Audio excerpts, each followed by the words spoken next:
Hello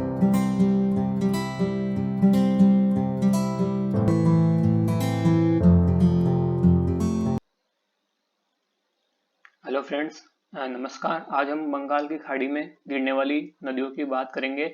जो राजस्थान का जितना भी अपवाह तंत्र है उसका लगभग 23% क्या करती है, कवर करती है। अगर मैं बात करता हूँ बंगाल की खाड़ी में गिरने वाली नदियों की, तो क्या राजस्थान से जो भी नदियाँ गुजरती है वो क्या डायरेक्ट बंगाल की खाड़ी में गिरती है? नहीं, ऐसा नहीं है।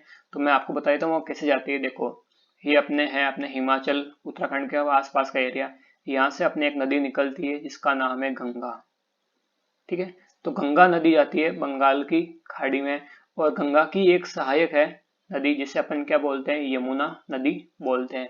अब राजस्थान की जितनी भी नदियां, चाहे चंबल हो या फिर अपने गंभीर नदी हो, वो क्या करती है, अपना पानी लेके जाती है यमुना नदी के अंदर।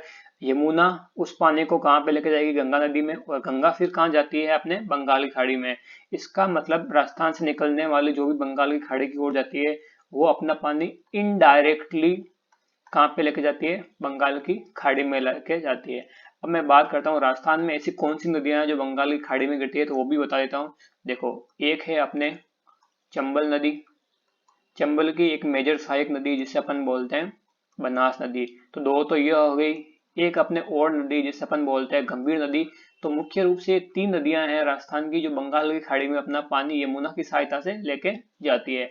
अब वन बाय वन मैं बात करता हूँ इन नदियों की। तो सबसे पहले मैं बात करता हूँ बनास नदी की। इसकी क्या कहानी है, तो देखो, अगर मैं बात करता हूँ बनास नदी की, तो देखो, बनास किसकी सहायक नदी है, पहले मैं आपको वो बता देता हूँ। देखो, ये अपनी में एक एमपी के अंदर एक जगह है जिसका नाम है जनापाव हिल्स।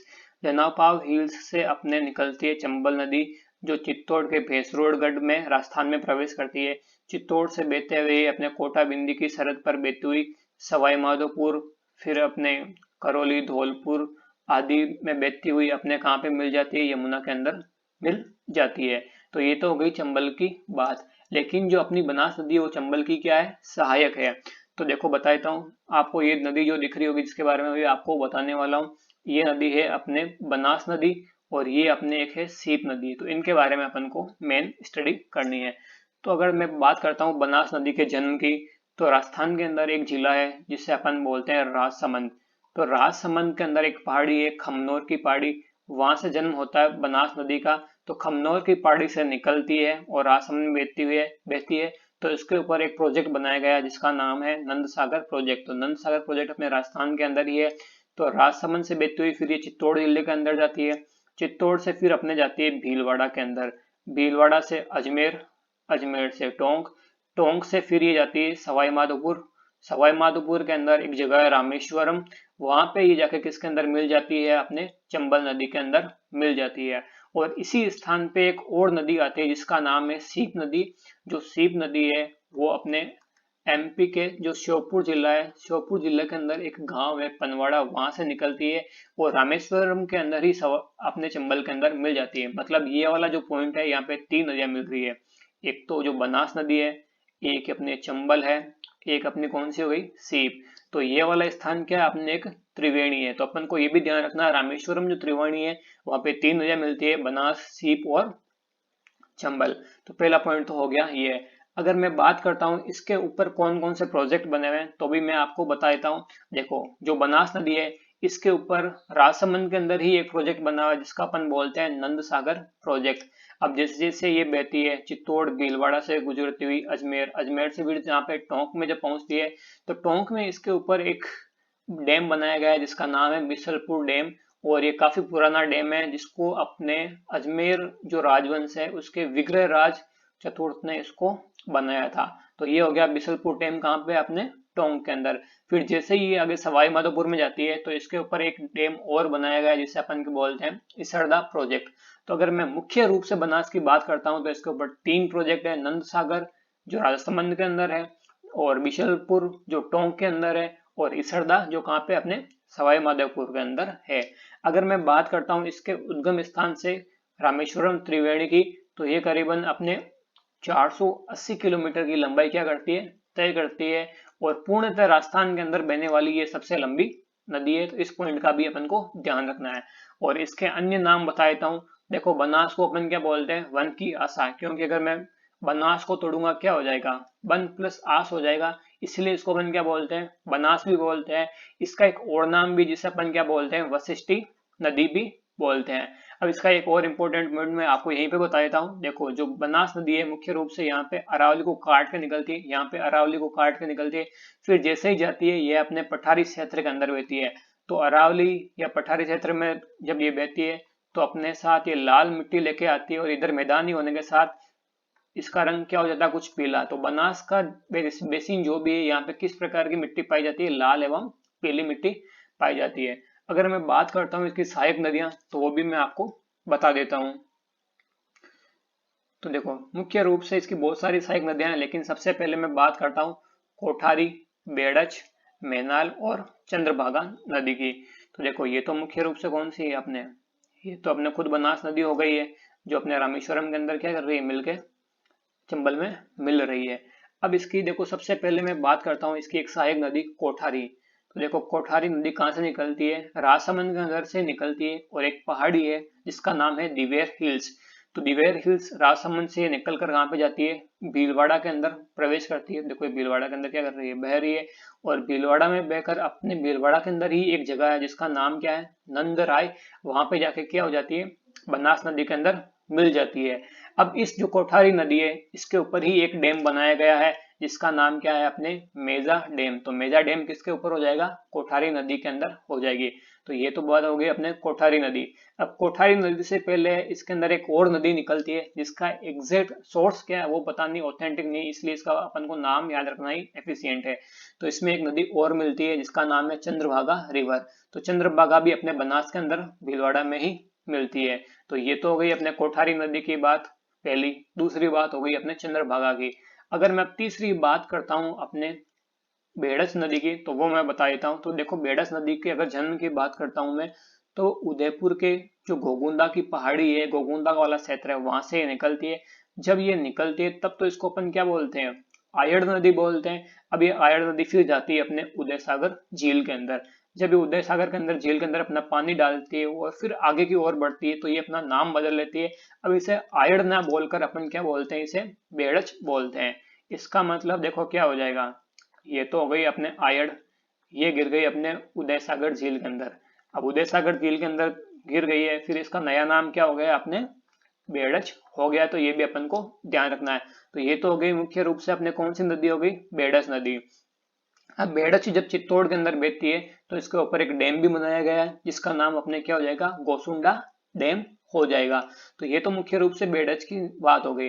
अब बेड़च की भी कुछ सहायक नदियां हैं वो मैं आपको बता देता हूँ। देखो बेड़च की एक सहायक नदी है जिसका नाम क्या है, अपने गंभीरी नदी, जो अपने जावद हिल्स एमपी से निकलती है। एमपी से फिर अपने चित्तौड़ में प्रवेश करके किसके अंदर मिल जाती है, बेड़च के अंदर मिल जाती है।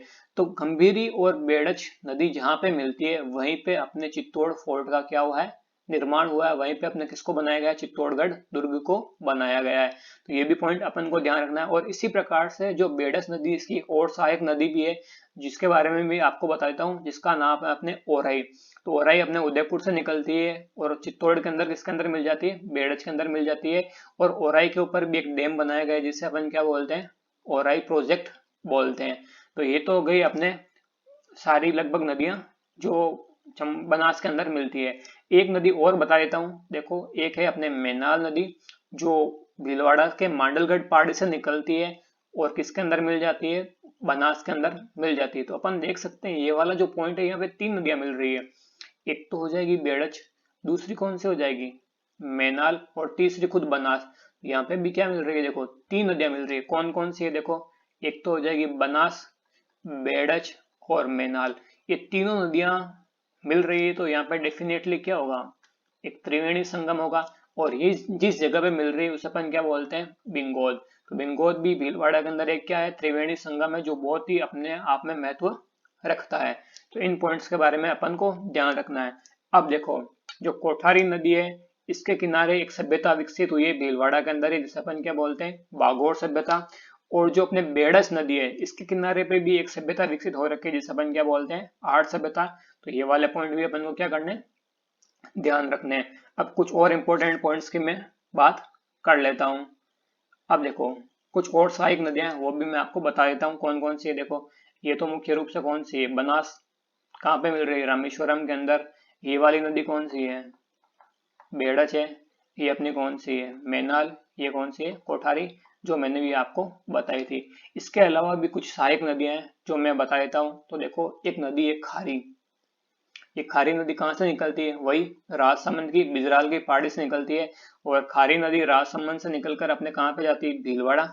भीलवाड़ा से ये फिर अपने अजमेर जिले में बहती हुई टोंक के अंदर जाके देवली नामक स्थान पर किसमें मिल जाती है, अपने बनास नदी के अंदर मिल जाती है। देखो राजस्थान के अंदर खारी नदियां बहुत सारी है। एक तो मैंने खारी नदी बताई थी जो अपने जवाई के अंदर मिल रही थी, शेरगांव की पहाड़ी वाली। एक अपने ये बनास के अंदर मिल रही है खारी नदी। एक मैंने बताया था अंतःप्रभा के अंदर। तो ये सारी खारी नदी कंफ्यूजन है, तो ये भी आपको ध्यान रखना है। तो खारी नदी बिजराल की पहाड़ी से निकलकर राजसमंद से भीलवाड़ा अजमेर टोंक में जाके कहाँ पे मिल जाती है, देवली के अंदर, बनास के अंदर मिल जाती है। अगर मैं बात करता हूँ खारी नदी की सहायक नदियों की, तो देखो एक मानसी रिवर है जो भीलवाड़ा में मिलती है, भीलवाड़ा से ही निकलती है। और भीलवाड़ा से निकल कर ये अजमेर और भीलवाड़ा की सीमा पे किसके अंदर मिल जाती है, अपने खारी नदी के अंदर मिल जाती है। तो एक तो हो जाएगी मानसी जो खारी की सहायक है। दो छोटी छोटी नदियां और हैं, एक तो हो जाएगी नेखड़ा, एक अपने कौन सी रिवर हो जाएगी, बांटा। तो नेखड़ा और बांटा भी खारी की सहायक है, जो अपने अजमेर जिले के अंदर किसमें मिल जाती है, खारी नदी के अंदर मिल जाती है। अब मैं बात करता हूँ क्या खारी नदी के ऊपर भी कोई डैम बनाया गया है। हाँ, खारी के ऊपर भी डैम बनाया गया है और वो अजमेर जिले के अंदर है, जिसका नाम क्या है, नारायण सागर डैम। तो ये पॉइंट भी अपन को ध्यान रखना है। तो ये हो गई अपने खारी नदी की बात। अगर मैं बात करता हूँ डाई नदी की, तो देखो डाई कहाँ से निकलती है, अजमेर में एक जगह है भिनाई, अजमेर से निकलती है डाई नदी। अजमेर से बेकर टोंक में प्रवेश करती है और वही देवली टोंक के अंदर किसके अंदर मिल जाएगी, अपने बनास के अंदर मिल जाएगी। तो देखो ये वाला भी त्रिवेणी संगम हो गया, ये वाला भी त्रिवेणी संगम हो गया और ये वाला भी त्रिवेणी। अगर मैं इस त्रिवेणी की बात करता हूँ तो कौन कौन सी हो जाएगी, बनास, खारी और डाई। ये भी अपन को ध्यान रखना है। अगर मैं अगली सहायक नदी की बात करता हूँ तो वो कौन सी हो जाएगी, मानसी नदी हो जाएगी, जो नसीराबाद की पहाड़ी से निकलती है अजमेर, अजमेर से फिर टोंक के अंदर बहती हुई किसके अंदर मिल जाती है, बनास नदी के अंदर मिल जाती है। और मानसी की एक सहायक नदी जिसे अपन क्या बोलते हैं, सहोदरा नदी भी बोलते हैं। अगली जो सहायक नदी है वो है अपने मोरेल। अब मोरेल नदी कहाँ से निकलती है वो मैं बता देता हूँ। ये अपने जयपुर जिले के चैनपुरा हिल्स से निकलती है, जो अपने बस्सी तहसील के अंदर है। जयपुर से फिर ये अपने बहती है अपने दौसा के अंदर।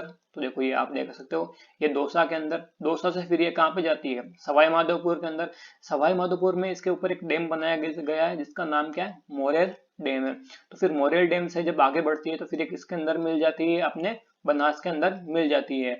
और जो ये मोरेल रिवर है इसकी एक सहायक नदी जिसे अपन क्या बोलते हैं, ढूंढ नदी बोलते हैं, जो जयपुर के अंदर बहती है। और इसी नदी के कारण अपन जयपुर का जो क्षेत्र है उसे अपन क्या बोलते हैं, ढूंढाड़ बोलते हैं। तो ये पॉइंट अपन को ध्यान रखना है। देखो मोरेल हो चुकी है और ढूंढ भी हो चुकी है। अब दो छोटी छोटी सहायक नदियां हैं और है, वो भी मैं आपको बताता हूँ। एक तो है अपने कालीसील रिवर जो करौली के आसपास से निकलकर बनास के अंदर मिल जाती है। अगली जो रिवर है वो है अपने ढील रिवर। ये भी अपने किसके अंदर मिलती है, बनास के अंदर मिलती है। तो उम्मीद करता हूँ दोस्तों आपको ये मैपिंग समझ में आई होगी। Keep supporting us. जिसने चैनल को सब्सक्राइब नहीं किया है वो चैनल को सब्सक्राइब कर लें। Thank you friends, keep supporting us.